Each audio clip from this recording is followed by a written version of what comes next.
Dans la Méditerranée, au large de la région de Calabre, Luc Besson nage parmi les poissons. La mer, c'est son élément. Ses parents, instructeurs de plongée, n'y sont pas pour rien. Devenu pourtant lui-même officiellement moniteur, il commet ce jour-là une erreur fatale. Une fois immergé, ses sinus lui font mal. C'était prévisible. Les muqueuses de son nez sont infectées, enflammées et enflées. Il souffre d'une sinusite. Luc a plongé en connaissance de cause, mais il n'a pas pu résister à l'appel des profondeurs. S'il avait su que ça allait lui coûter si cher, il aurait renoncé. Arrivé à 35 mètres de profondeur, le jeune plongeur décide de revenir à la surface. Sauf que 15 mètres plus haut, il perd subitement la vue. Sous la pression, ses sinus obstrués ont gonflé au point de percer ses nerfs optiques. Il suffit à Luc de redescendre un peu plus bas pour que ses yeux fonctionnent à nouveau, mais c'est mécanique. Dès qu'il remonte un peu, l'obscurité l'envahit. Au bout de 10 tentatives, Luc doit se rendre à l'évidence. Il est piégé au fond de l'eau. Il se retrouve contraint de forcer le passage, sous peine de finir noyé. Les séquelles seront irréversibles. Désormais, pour lui, la plongée, c'est terminé.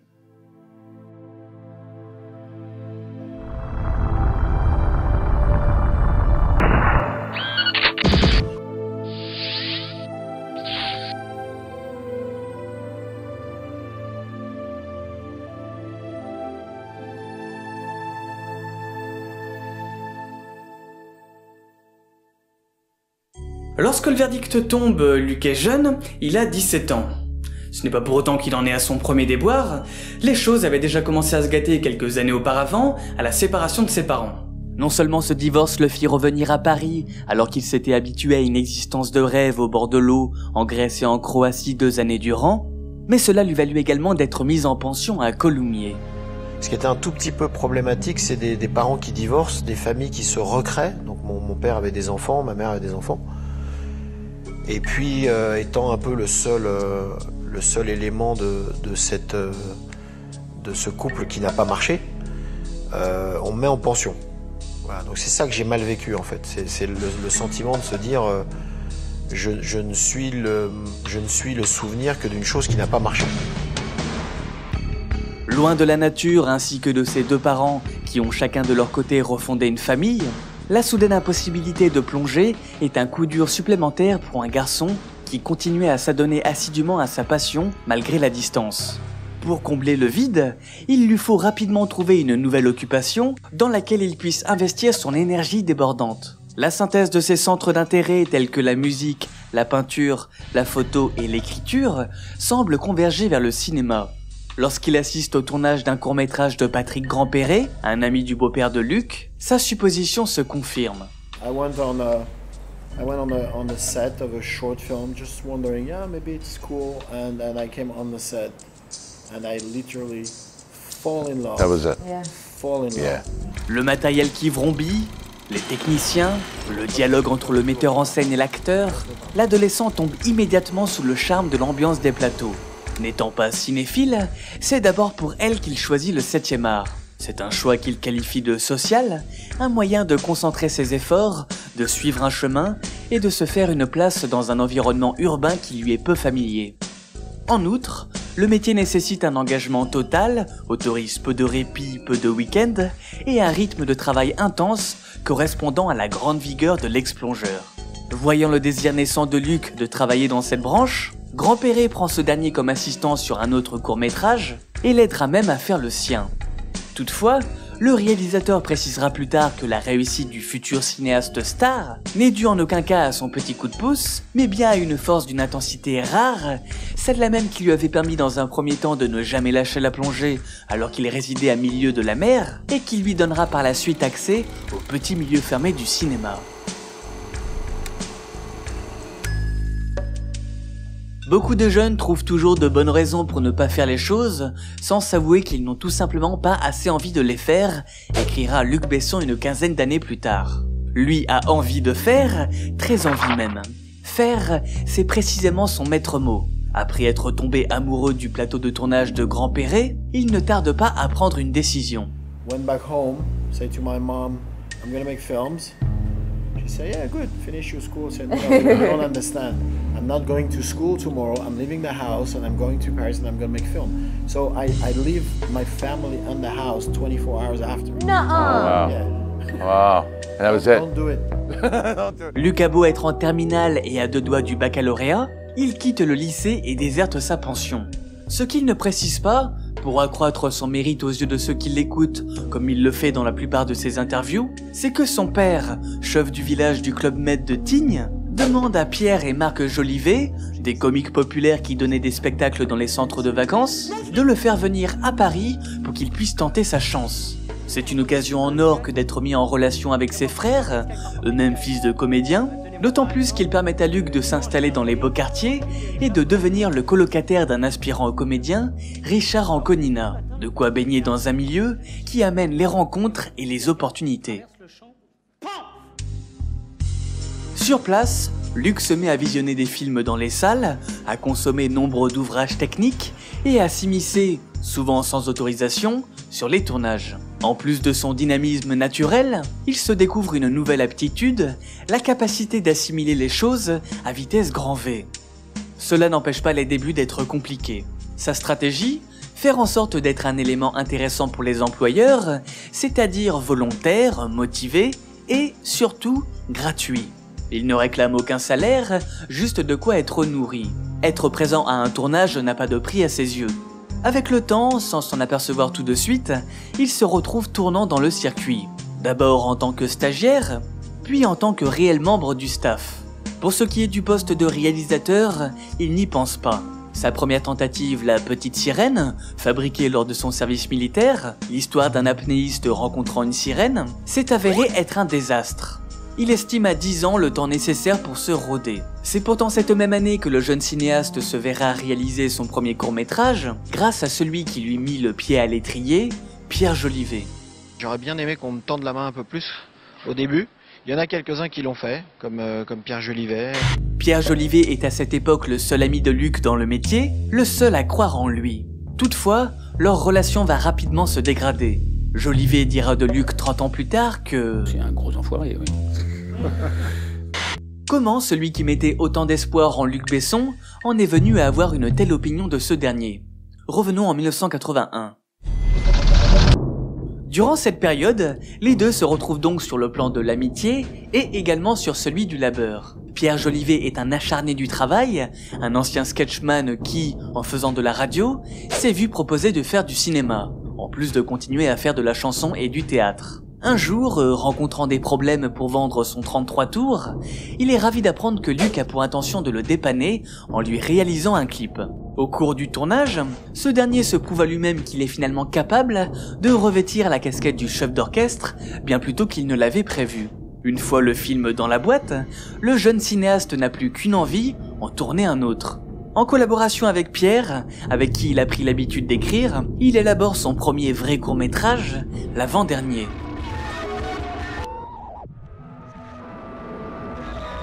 En noir et blanc, muet, habillé du début à la fin de cette couche sonore bruitiste, l'avant-dernier a tout d'une création sans concession, de créateurs juvéniles souhaitant faire parler d'eux.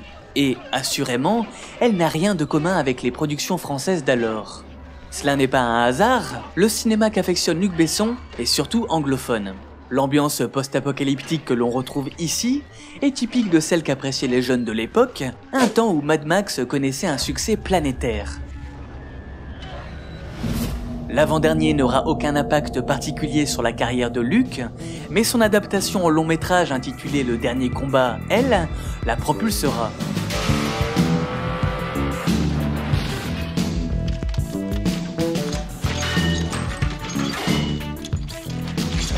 Le Dernier Combat naît 2 ans après l'avant-dernier. Entre un tournage très compliqué et une recherche de financement des plus pénibles, la réalisation de ce projet fou a été une épreuve particulièrement éprouvante. Les professionnels du milieu n'ayant pas souhaité investir un copec dans le film, il s'est vu contraint d'être produit par des particuliers. Mais s'il a pu voir le jour, c'est aussi en partie grâce à l'incroyable leadership de Luc Besson. Je me souviens un jour, je lui ai dit avec toi on irait à pied en Chine. Et les gens croyaient à ce qu'il disait. Techniciens, acteurs, tout le monde. on va faire ça. Il avait d'ailleurs une vision extraordinaire. Il avait le film dans la tête, le montage dans la tête. Pierre Jolivet n'est pas en reste non plus et a endossé les rôles d'acteur principal, de co-scénariste et de coproducteur. Ses efforts en valaient la peine. Le film remporte le prix spécial du jury du film fantastique d'Avoriaz, le genre de récompense qui ouvre des portes. Après une telle percée, les médias s'intéressent à un Luc Besson plus confiant qu'auparavant, grandi grâce à l'expérience qu'il a acquise ces dernières années. Dorénavant, il ne cache plus son ambition de remuer le monde du cinéma français. Si les gens ont envie de voir un film vraiment qui change dans le cinéma français, qui change des Banzai, des Dité Marcel et compagnie, s'ils ont envie au moins de faire dans l'année un effort comme ils l'ont fait l'année dernière pour Diva et comme ils l'ont fait au cours de ces dernières années, je crois vraiment qu'il faut aller le voir. Luc cite ici deux films typiques des registres de prédilection de l'Hexagone, à savoir les comédies et les drames. Il ne s'arrête toutefois pas là. Dans un magazine datant de 1983, sont reportés ces mots. Rien ne m'agace plus de voir Patrice Lecomte faire pour la énième fois un film comme Les Bronzés ou Viens chez moi, j'habite chez une copine, ma femme s'appelle Reviens, Circuler y a rien à voir ou d'un autre côté Les Loisirs. Ça m'agace. Ils prennent vraiment les gens pour des cons. À quoi sert ce cinoche-là? On nous dit c'est vrai mais ça fait du pognon. Eh bien qu'ils vendent des chaussettes, pas d'ambiguïté. On ne fabrique pas des chaussettes pour le plaisir mais pour gagner de l'argent. Le cinéma s'avère être un moyen de gagner de l'argent, mais c'est aussi un art, c'est idéologique. Il doit transmettre une idée à quelqu'un. À quelques exceptions près, Luc Besson, à l'âge de 24 ans, ne semble pas particulièrement friand de ce qui se fait au sein de sa patrie. Et y démocratiser véritablement le cinéma fantastique lui semble impossible. En cause, selon lui, l'ancienneté de l'histoire de la France qui le rendrait moins ouvert à l'avenir, c'est-à-dire à la science-fiction, comparé à une Amérique dont la civilisation ne remonte qu'à quelques siècles. Par déduction, en tant que créateur d'un film fantastique, Luc ne s'inclut pas parmi ceux qui le jugent conservateur et se félicite de sa première réussite. Cette réussite, d'ailleurs, il ne veut la partager pour rien au monde. Lorsqu'il se rend à la cérémonie de remise des prix du Festival d'Avoriaz, c'est lui et seulement lui qui montera sur scène. Nul ne sera appelé pour profiter à ses côtés du moment. Pierre Jolivet, au fond de la salle, co-auteur et ami, n'en revient pas. Comment Luc a-t-il pu laisser pour compte celui à qui il doit tant? C'est un moment vraiment intéressant. Quand on a le prix à Avoriaz, le visage de Luc change. Pour le dernier combat? Ouais, pour le dernier combat. Et je vois que je n'étais qu'une marche d'une échelle à grimper. Voilà. Après, il se comporte comme il est dans la vie, c'est-à-dire sans aucune éthique.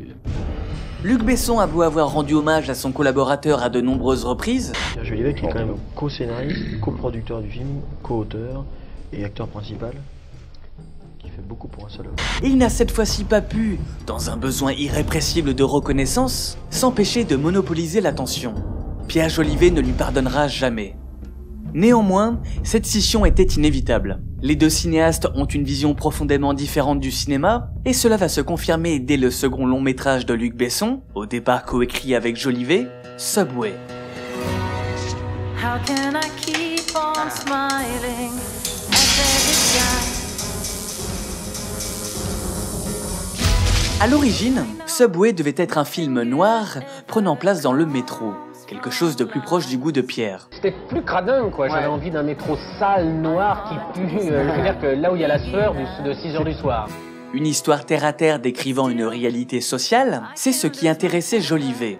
Pour sa part, Luc avait davantage envie de donner vie à un métro fantasmé, d'utiliser cet environnement comme prétexte à de jolies séquences. C'est ce qui sera qualifié un peu plus tard de cinéma du look, caractérisé par une grande maîtrise technique, et un style graphique fort, proche de la bande dessinée ou de la publicité.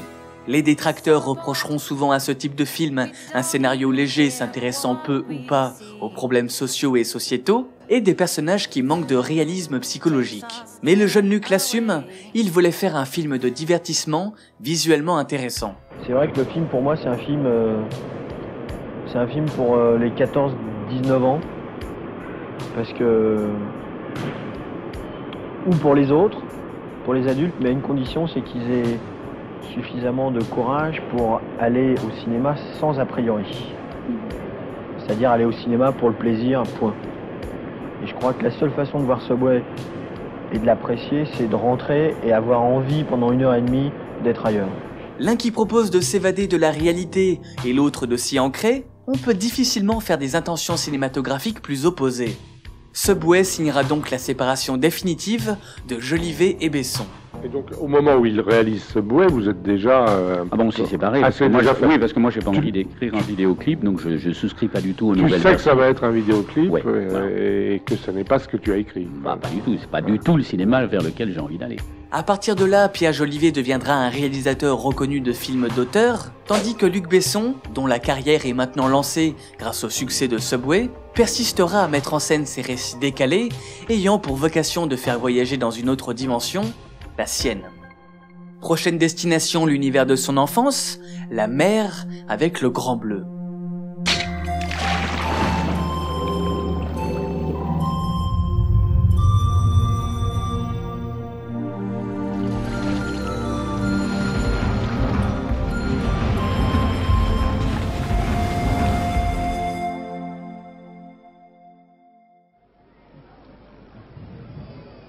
Cannes, le 11 mai 1988.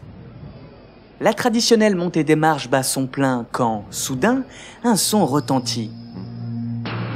C'est la musique du Grand Bleu. De quoi habiller l'arrivée sur la croisette de l'équipe du film, elle-même vêtue d'azur. Cette entrée remarquée ne fait que renforcer l'attente autour de cette œuvre qui fait l'ouverture du festival. Surtout qu'aucune pré-projection n'a été organisée pour les journalistes. Luc Besson, soulagé d'avoir pu délivrer le film en temps et en heure, ne se doute pas une seconde qu'un divorce historique entre le public et la critique est sur le point de s'opérer.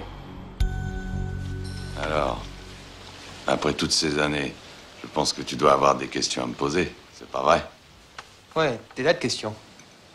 Premier signe du désastre à venir, quelques spectateurs quittent la salle avant la fin du film. Le Grand Bleu dure 20 minutes de plus que prévu, et les convives sont habitués à respecter le planning à la lettre. Inutile de préciser que si la création de Besson les avait emballés, ils auraient daigné patienter. Au générique, les applaudissements résonnent, accompagnés de l'usuelle ovation. Pour beaucoup, ce n'est que pure politesse, dont certains ne s'encombrent pas. Des huées viennent parasiter l'harmonie des clappements de mains. Le lendemain, le temps n'est plus aux manières, les journalistes peuvent redoubler d'inventivité pour décrire leurs opinions, qu'ils en auront d'un bon mot en guise d'en-tête.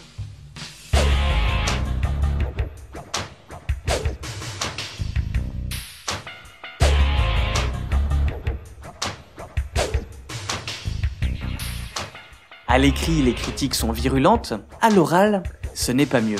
C'est une histoire très courte à l'intérieur du long film de Luc Besson, 2h30 sous l'eau. Et c'est l'exemple même, ce film, de ce qu'est la crise du cinéma aujourd'hui. On dit qu'il manque des producteurs, il manque des scénaristes. Le film de Luc Besson manque à la fois de producteurs, de scénaristes et même de metteurs en scène. Luc vit très mal la chose. Il lui faudra du temps avant de pouvoir analyser et comprendre la réaction des 200 journalistes qui m'ont chié sur la gueule pendant le Grand Bleu. Ses conclusions sont diverses. Plusieurs facteurs ont joué de son point de vue. Entre autres une couverture élaborée par lui et son ami de la revue Première, qui aurait vexé les critiques, ces derniers considérant que c'est à eux de désigner la star du festival. Mais ce n'est pas tout. Le film n'a pas de défense. C'est deux jeunes gens, ils ont les cheveux courts, ils sont au bord de la mer, ils aiment les dauphins. Il n'y a pas de sexe, il n'y a pas de politique, il n'y a pas de violence. Il n'y a pas de message. Voilà, donc il y a tout pour taper dessus à Cannes. Cette injustice serait donc le fruit d'un mauvais concours de circonstances. Mais, il le précise, il se dit capable, comme tout un chacun, de comprendre qu'on ne puisse pas apprécier son film. Ce qui lui est plus difficile à encaisser, c'est ce qu'il qualifie d'agression envers un bébé du cinéma, lui. Il faut savoir que j'ai 28 ans, j'ai fait que 3 films, donc je suis un bambin dans le cinéma. J'apprends mon métier. Il faut pas que les critiques qui des fois ont entre 30 et 50 ans, qui ont beaucoup plus de métier que moi, me tapent dessus comme ça parce que c'est pas très sympa. Ce n'est pas la première fois que Luc use de son jeune âge comme argument de défense. En mai 1985, un mois après la sortie de Subway, il doit débattre face à un amoureux de la nouvelle vague. Je trouve que ce que fait Claude Chabrol aujourd'hui, ou Jean-Luc Godard, ou Jacques Rivette, est d'une liberté de ton, d'une jeunesse d'esprit qui excède largement ce qui est fait par les cinéastes de ma génération. Enfin bon, moi ça c'est... Non mais c'est pas un trait, c'est une attaque. C'est la traîtrise caractérisée. Moi je crois qu'il faudrait quand même nous laisser le temps d'avoir autant d'expérience que les autres. On a fait 1-2 films. Ces gens-là que je respecte beaucoup, qui font des très bons films, en ont fait quand même 15, 20, 30. Je crois pas qu'on puisse avoir l'expérience qu'ils ont en 2 films. Ce qui est sans doute vrai, c'est qu'une filmographie inspirée du cinéma grand public américain au royaume des films d'auteur a des chances d'être bien plus dénigrée qu'une autre. Ce qui l'est moins, c'est l'importance présumée de l'inexpérience de Luc Besson et de son jeune âge, qui justifierait un cinéma léger. C'est un film très jeune. À l'époque, je l'ai fait, j'ai 26 ans, donc je ne vais pas raconter des histoires d'adultes à 26 ans. Luc ne va pas raconter des histoires d'adultes à 26 ans, dit-il. Et qu'en est-il d'aujourd'hui ? C'est en réalité unanime, ceux qui portent dans leur cœur Luc Besson et les autres décrivent aujourd'hui le cinquantenaire comme un grand enfant. Cette caractéristique engendre qualité et défauts, la susceptibilité typique d'un adolescent par exemple. Il n'a pas fallu attendre Le Grand Bleu pour que le metteur en scène en devenir s'insurge de l'inclémence de certains articles. Dès son premier long métrage, alors que ce dernier fut globalement bien reçu des journalistes, Luc était furieux envers ceux qui se sont servis de leur plume et de leur audience pour lui mettre des bâtons dans les roues. Dans un journal, on n'a pas le droit d'écrire n'importe quoi sous le prétexte qu'on a une plume et un papier.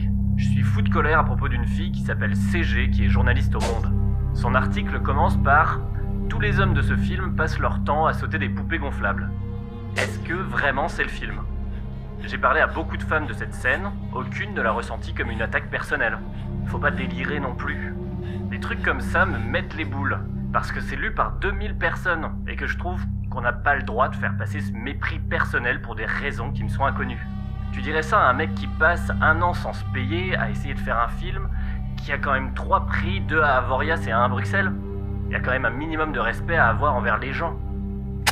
Ainsi, le mal-aimé qui serait prétendument né au Festival de Cannes de 1988 existe peut-être bien depuis toujours. Le Calimero du cinéma va toutefois être rapidement revigoré. Le Grand Bleu sort dans les salles et, au fil des semaines, dépasse le simple succès commercial pour devenir phénomène générationnel. Avec plus de 9 millions de tickets vendus, il reste à ce jour le 12e film français le plus vu de tous les temps. Quelque chose à toucher les Français que n'ont pas su percevoir les professionnels du cinéma, quoi de mieux pour conforter un garçon qui doute. Autre signe distinctif que l'on prête fréquemment aux enfants, la naïveté et l'absence de cynisme. Fin des années 90, ils seront, à l'insu de Luc Besson, la thématique centrale de son projet le plus ambitieux jusque-là. Après avoir digéré le tollé cannois du Grand Bleu et conçu dans la foulée Nikita et Léon, il réalise le 5e élément.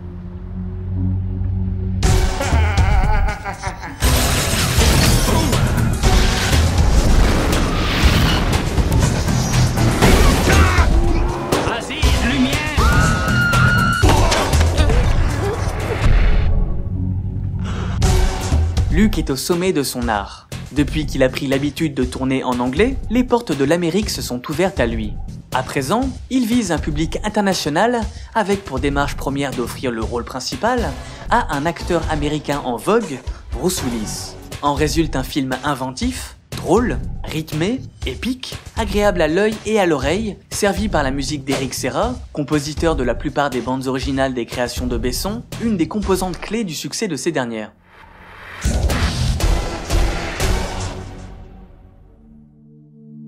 Une fois de plus, le public est fidèle au poste. Le 5e élément bat tous les records du cinéma français et européen en totalisant 43 millions d'entrées dans le monde. Pour sa part, Luc Besson obtient la reconnaissance ultime du métier, le César du meilleur réalisateur. Merci à tous, mille fois.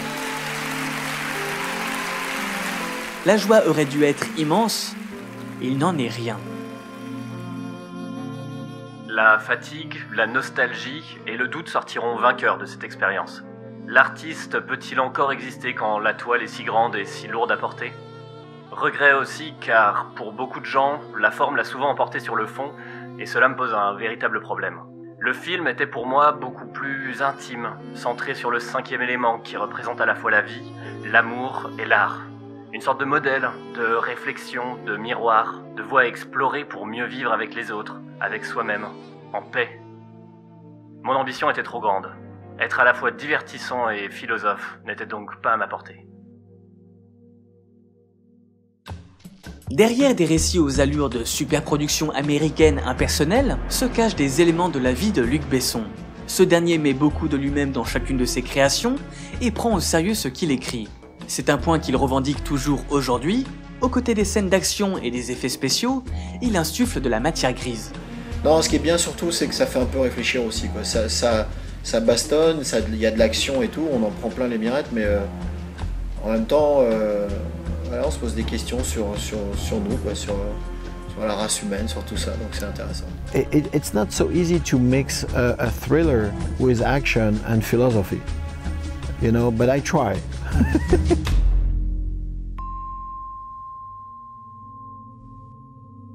Lors du tournage de la séquence finale du 5e élément, Luc est ému. La scène prend place dans un temple égyptien. Bruce Willis, alias Corben, a réuni les 4 pierres nécessaires à l'activation de l'arme qui repoussera le gigantesque météorite se dirigeant tout droit vers la Terre. Lilou doit maintenant trouver suffisamment d'énergie en elle afin d'unifier les éléments et émettre un rayon de lumière divin protecteur. Seulement, la jeune femme est à bout de force et en proie au doute. Après avoir constaté les ravages de la guerre au cours des siècles derniers, elle se demande si l'humanité mérite qu'on lui vienne en aide. Elle prononce alors ces mots. À quoi ça sert de sauver la vie quand on voit ce que vous en faites? La phrase résonne dans le temple. Mila est sublime d'émotion. Elle me met la chair de poule. Je me rends compte que c'est la phrase du film. Soudain, tout se cristallise dans ma tête. Le film entier est monté autour de cette petite phrase, cette vérité fatidique, simple et immense à la fois. Le résumé terrible de 25 siècles de civilisation. Corben, c'est-à-dire Luc Besson, rétorque à Lilou que l'amour vaut la peine qu'on la préserve et lui déclare sa flamme. Il n'en faudra pas plus à la jeune rousse pour se convaincre de sauver la planète. Cette conclusion est digne des happy endings les plus classiques du cinéma hollywoodien. Luc y voit un message certes naïf, mais profond. Il aurait voulu que son film soit félicité pour ses qualités nobles, son scénario, plutôt que pour ses trouvailles visuelles et son humour. Malheureusement pour lui, plus les années passeront, plus il sera jugé, au contraire, comme le champion des lieux communs. En réponse à cela, lui qui à travers ses histoires se livre honnêtement, il dénonce ce qu'il qualifie de cynisme ambiant. On est dans une société, je trouve, qui se fait envahir par le cynisme. Envahir, vraiment, à tous les niveaux.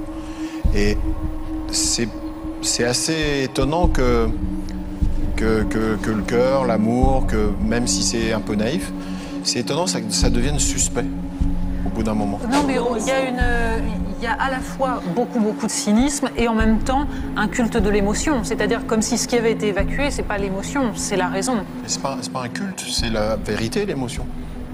C'est pas toujours la vérité, ou en tout cas, ça n'est pas toute la vérité. C'est pas toute la vérité, mais quand vous regardez une femme dans les yeux et que vous lui dites que vous l'aimez, il y a un moment donné, cette femme en face, où elle vous rit au nez, où elle se met à pleurer. Parce que ça existe encore, la véritable émotion quand même. Natasha Polony n'en croit pas ses oreilles et ne peut s'empêcher de hocher la tête devant tant de niaiseries. Lors de cette interview, elle et sa comparse chroniqueuse reprochent à Luc Besson d'avoir uniquement focalisé The Lady, sorti en 2011, sur une histoire d'amour au détriment du contexte politique entourant le récit, à savoir celui de la Birmanie. Le cinéaste répondra que pour cela il y a Internet, que ce n'est pas le sujet de son film. La dictature militaire birmane n'est pour lui qu'un support pour parler d'amour, l'amour avec un grand A, ou comme une grande arme, redoutable, ayant le pouvoir de sauver le monde. C'est un message, je trouve, qui moi me fascine. Je trouve que de dire que l'amour est une arme redoutable est quelque chose qui m'intéressait. Cette thématique récurrente chez Besson est donc souvent jugée mièvre. À ses yeux, elle est nécessaire, quitte à l'intégrer de manière artificielle. Si l'amour tient une place aussi importante dans ses longs métrages, c'est parce qu'il est lui-même un amoureux transi. Il ne peut d'ailleurs pas s'empêcher de faire référence aux romances intenses qu'il vit au moment de ses tournages. Nikita extrapole la vie de sa femme de l'époque, Anne Parello, actrice en perdition à qui Luc a offert le rôle principal, et qui lui a permis d'obtenir le César de la meilleure actrice. Léon évoque sa relation avec une autre comédienne, Mai Wen, âgée alors de 16 ans et lui de 32. Cette dernière interprétera l'artiste lyrique Alien dans Le 5e élément, celle-là même qui se verra ouvrir le ventre des mains de Corben Luc Besson pour que ce dernier les offre à Milla Jovovich, sa future épouse. Ainsi, la femme revêt une importance toute particulière pour le cinéaste, il les met sur un piédestal. We should put women to give the power to women, and we should go in holidays. They have the possibility to give life, so they have maybe a better sense about what life means deeply. So when the time comes to say, okay, let's press about this bomb, or let's build this weapon, maybe they, you know, even if they can be strong and protect a country, they have a kind of little sense about what it means to build a life. And I think it's a big thing. That's why I think they are better than us too, for big responsibility. Avec une telle considération pour le sexe féminin, il était presque prévisible que Luc se décide ensuite à mettre en scène l'héroïne suprême de l'histoire de France, la sainte chef de guerre et de l'église catholique, Jeanne d'Arc. Cependant, lors du tournage, l'adorateur des femmes se force. Toutes ces années sur les plateaux et la désillusion du 5e élément lui ont fait perdre le goût du métier. Les 6 années qui suivront, il ne réalisera plus. Son histoire de sauvetage du monde par un ex-militaire où l'amour triomphe à la fin n'a pas révélé au monde ses talents d'auteur, il reste globalement regardé comme le promoteur d'un cinéma d'action décérébré à l'américaine. Dorénavant, c'est un tout autre chemin qu'il va emprunter pour exister. Pour certains, le besoin de reconnaissance est une quête de gratitude. Et le moins que l'on puisse dire, c'est que 15 ans plus tard, Luc Besson va donner aux habitants de l'Hexagone des tas de raisons de lui être redevable. En mettant sur pied sa propre société du nom d'EuropaCorp, anciennement Lilou Productions, Milla Jovovich et lui ayant rompu, il est devenu le grand patron du secteur, l'homme qui participe activement au rayonnement du cinéma français. La fondation de la Cité du cinéma, des studios massifs comparables à ceux de l'Angleterre, rend maintenant possible l'élaboration de A à Z de grosses productions qui jusqu'ici étaient la plupart du temps contraintes de se délocaliser. Grâce à une trésorerie en bonne santé, des films d'auteur, dont quelques-uns peu rentables mais très appréciés, ont pu voir le jour. Enfin, le clou du spectacle, l'institution d'une école de cinéma gratuite fait désormais le bonheur des méritants sans le sou. Avec tout cela, si la population ne concède pas à Luc Besson qu'il lui arrive d'œuvrer pour le bien de tous, d'aucuns le font, la malédiction ne s'amenuise pas pour autant. En fait, elle a empiré. L'édification de son empire, née d'une stratégie très bessonienne, a fait couler beaucoup d'encre. De l'encre, Luc en use lui-même depuis son adolescence. À cet âge, il avait déjà grossièrement rédigé certains de ses futurs récits cultes, tels que Le Grand Bleu ou Le 5e élément. Sauf qu'en accouchant de plusieurs scripts chaque année pendant 20 ans, il n'a jamais pu trouver le temps de tous les adapter. Et puis tous ne valent pas la peine de s'y consacrer 2 ans durant. L'un d'entre eux, Taxi, est une comédie policière remplie à ras-bord de ces fameux booms dont le metteur en scène raffole.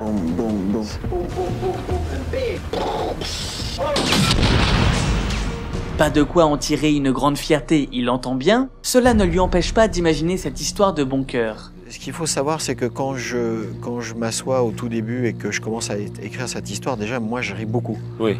Voilà, moi, je me marre vraiment à les écrire. C'est débile, mais ça me fait rire. Il y a une partie de moi qui est très sérieuse et qui aime bien les films sérieux ou les films d'action, et puis il y a une partie de moi qui aime ces comédies légères. C'est tout d'abord avec ces comédies légères que Luc va découvrir sa poule aux œufs d'or. En déléguant la direction à des réalisateurs, de préférence sur lesquels il a l'ascendant pour préserver un contrôle absolu, il peut à la fois travailler sur ses propres films et tester ses idées secondaires au box-office. Contre toute attente, Taxi cartonne. Plus tard, Le Transporteur et Taken, d'autres scripts de Besson, en feront tout autant. Le scénariste semble connaître la recette du succès, toutefois, selon lui, elle n'est pas aussi aisée à cuisiner qu'on veut bien le croire.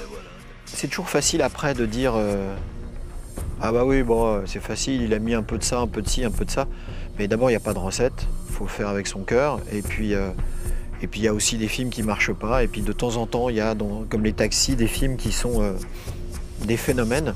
Il n'y a pas de recette, mais une fois l'exploit du premier succès accompli, engendrer des suites est un agrément sûr.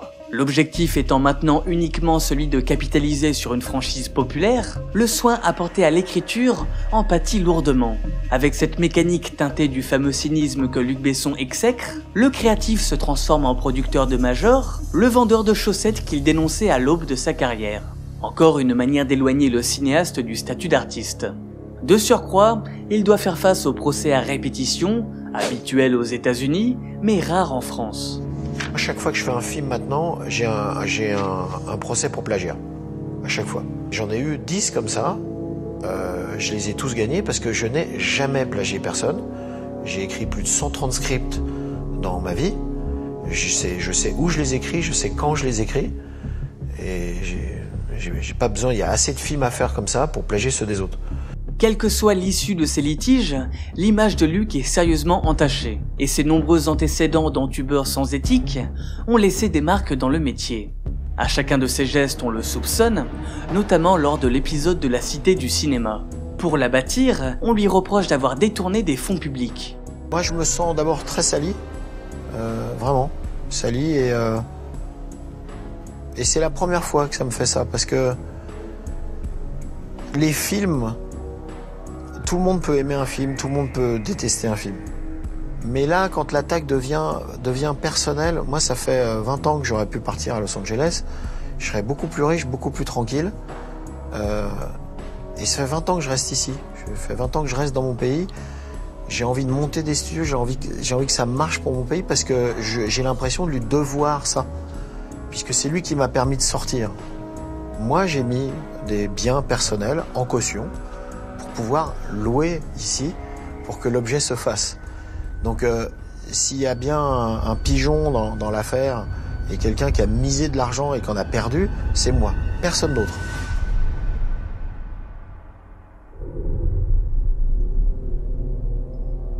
Comment Luc Besson peut-il continuer à supporter ces accusations? Pourquoi ne pas s'expatrier? Peut-être parce qu'il n'est pas le pigeon qu'il décrit. Peut-être que l'absence de studio d'envergure en France est pour lui l'occasion rêvée de marquer l'histoire, tandis qu'aux États-Unis, berceau des blockbusters, il n'est qu'un capitaine d'industrie comme il en existe tant d'autres. Réel ou non, Luc n'évoque jamais ses intérêts personnels. Il les accoutre toujours d'une robe de vertu. Aucune honte pourtant à avouer la part d'opportunisme qui habite chacun de nos actes, ils ne sont pas forcément incompatibles avec l'intérêt général. Lui, il ne se le permet pas, et se sent obligé de gommer tous les aspects les moins méritants de son parcours. Quand il raconte encore et encore les mêmes anecdotes à son public, il se présente essentiellement comme un brave.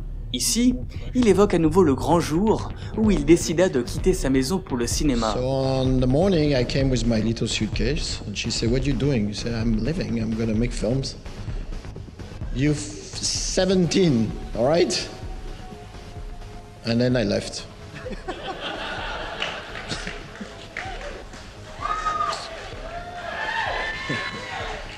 L'audience est ébahie et admirative. Pile l'effet recherché. No, it's not impressive, there's no choice.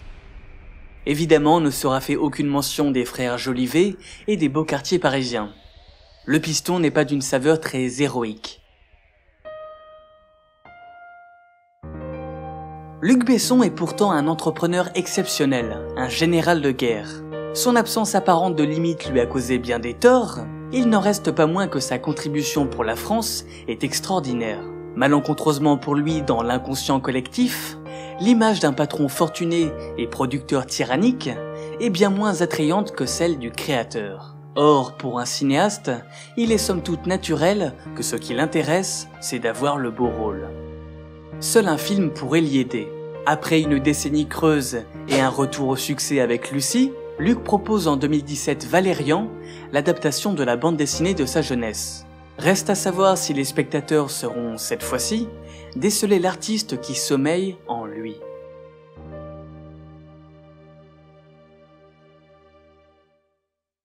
Merci beaucoup d'avoir regardé cette vidéo, j'espère qu'elle vous aura plu. Si vous avez un petit peu d'argent de côté, n'hésitez pas à me laisser un petit pourboire sur ma page Tipeee, c'est ma principale source de revenus, c'est ce qui me permet de continuer mon activité sur YouTube. En attendant, je vous donne rendez-vous le mois prochain pour une nouvelle vidéo, et je vous dis à plus.